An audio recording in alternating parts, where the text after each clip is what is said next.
आज हम आपको सुनाएंगे एक बूढ़े गिद्ध की सलाह की कहानी। चलिए शुरू करते हैं। किसी घने जंगल में गिद्धों का एक झुंड रह करता था। उनका पूरा झुंड एक साथ उड़ना भरते और साथ में ही शिकार करते थे। एक बार वो सभी उड़ते उड़ते किसी टापू पर पहुंच गए।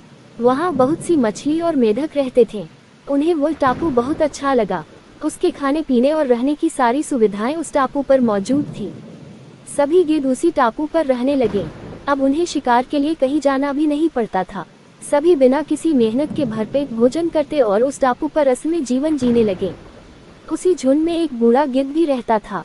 वह बूढ़ा गिद्ध ये सब देखकर बहुत परेशान रहता था। उसे अपने साथियों की आलस भरी दशा देखकर चिंता होने लगी। वो सभी गिद्धों को कई बार चेतावनी भी देता कि मित्रों, हमें फिर से शिकार के लिए उड़ान भरनी चाहिए ताकि हम अपना शिकार करने की कला को और भी मजबूत बनाए रख सकें। अगर ऐसे ही आलस करें तो एक दिन हम शिकार करना तक भूल जाएंगे। इसलिए हमें जल्द ही अपने पुराने जंगल में वापस जाना चाहिए। उस बूढ़े गिद्ध की सलाह सुनकर सभी गिद्ध हंसने लगे। वो उसका मजाक बनाने लगे।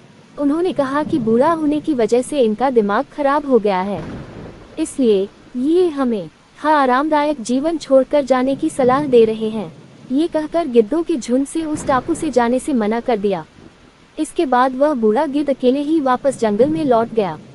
कुछ दिनों के बाद उस बूढ़े गिद्ध ने सोचा कि बहुत समय हो गया, चलो उस टापू पर जाता हूँ और वहाँ पर अपने सगे लोगों और दोस्तों से मिलकर आता हूँ। वह बूढ़ा गिद्ध जैसे ही उस टापू पर पहुँचा, वहाँ की हालत देखकर वह हैरान रह गया। वहाँ का दृश्य बहुत भयावह था। उस टापू पर मौजूद सभी गिद्ध मर गए थे। वहाँ पर सिर्फ उनकी लाशें ही पड़ी थी। तभी उसे कोने में एक घायल गिद्ध दिखाई दिया। वह उसके पास गया और वहाँ की हालत के बारे में पूछा। उसने बताया कि कुछ दिन पहले इस टापू पर चीतों का एक झुंड आया था, जिन्होंने उन पर हमला कर दिया और सबको मार दिया। हम लोग बहुत समय से ऊंचा उड़े नहीं थे, तो हम अपनी जान भी नहीं बचा सके। हमारे पंजों में उनसे मुकाबला करने की क्षमता भी कम हो गई थी। उस घायल गिद्ध की बात सुनकर बूढ़े गिद्ध को बहुत दुख हुआ। उसके मरने के बाद बूढ़ा गिद्ध वापस से अपने जंगल में वापस चला गया। हमें हर हाल में अपनी शक्ति और अधिकारों की रक्षा करनी चाहिए। अगर आलस की वजह से अपना कर्तव्य करना छोड़ देंगे तो भविष्य में ये हमारे लिए घातक हो सकता है। कहानी कैसी लगी कमेंट करके जरूर बताएं। वीडियो अच्छी लगी तो लाइक करें। हमारे चैनल में नए हो तो सब्सक्राइब करें। मिलते हैं अगली वीडियो में।